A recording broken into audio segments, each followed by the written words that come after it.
Əslində bundan öncəki qonaqlarımız, məsələn, Şahin bəyin müsahibəsindən mən sizə desəm, bizim psixoloqumuzdur məşhur. Məsəl üçün o deyir ki, sən ona o enerjini ötürmüsən ki, o elə olubdu. Misal üçün burada da belə bir təzad var əslində ki, deyirlər sən əvvəldən ona inanmamısan, sən əvvəldən ötürmüsən ki, bu belə olub. Yox, axı insan özü haqqında informasiya verir. Əgər diqqətli olsaz, qarşınızdakı insan özü haqqında informasiya verir. Məsələn, gəlin bədən dilinə baxaq, tutalım. Bax, istəyirsiniz sizin operatorun bədən dilinə baxaq. Hə?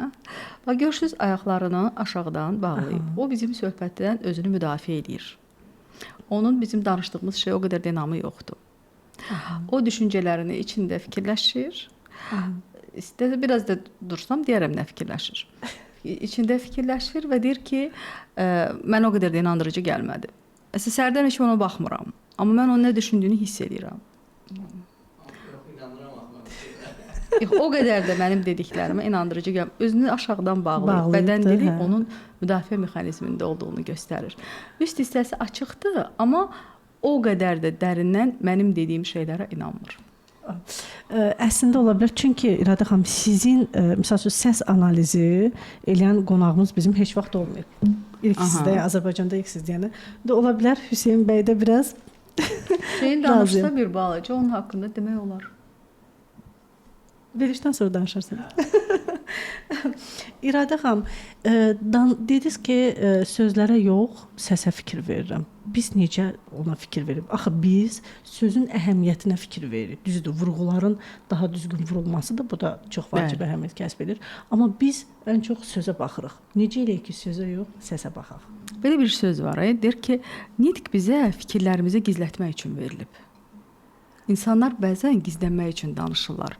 Gizlənmək o demək deyil ki, tam gizlənmək. Bəzən yaxşı şeylər danışmaq da özünü gizlətməkdir. Öz pis tərəflərini gizlətmək üçün danışırsan. Məni yaxşı tanısınlar. Qoy haqqımda yaxşı fikirləşsinlər. Məsələn, insan olub ki, mən həmişə sərt danışmışam və açıq danışmışam. Və buna görə də sevilməmişəm çox vaxt, çox yerlərdə. Təbii ki, həmişə də üstümdə bir zəhm olub. İnsanlar mən biraz zəhmimdən çəkiniblər. Bilmirəm niyə o zəhm var məndə, amma var. Yəqin ki, bu da mənə Tanrının yaxşı tərəfdən verdiyi bir paydır. Mən pis olaraq onu dəyərləndirmirəm. Amma bir məsələ var. Bizim səsimiz təmiz səsdir. Yəni təmizdir. Bu səsi heç nə ilə aldatmaq olmaz. Yəni bədən dilində sən allada bilərsən. Tutalım, mən bədən dilini yaxşı biləndə oturuşlarımı dəyişirəm ki, məni oxumasınlar. Mən qarşımdakı bununla allada bilərəm. Əgər bilirəmsə o bədən dilini, mən elə quraram ki, bax, sanki bağlıyam, açıq deyiləm, hər şey. Amma səsdə eləmək olmur. Məsələn, sən əgər içində bir nəyisə gizlədirsənsə, o impulsları verirsən. Tam başa sala bilmirəm nədir. Özüm üçün də yenidir, inanırsınız.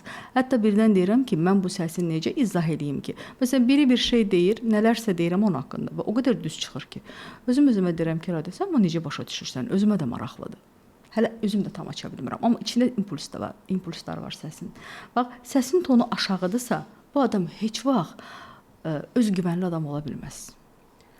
Cəsur adamın qorxaq səsi ola bilməz. Cəsurun da qorxaq səsi ola bilməz. Qorxağın da cəsur səsi ola bilməz. Mümkün deyil. Necə ola bilər?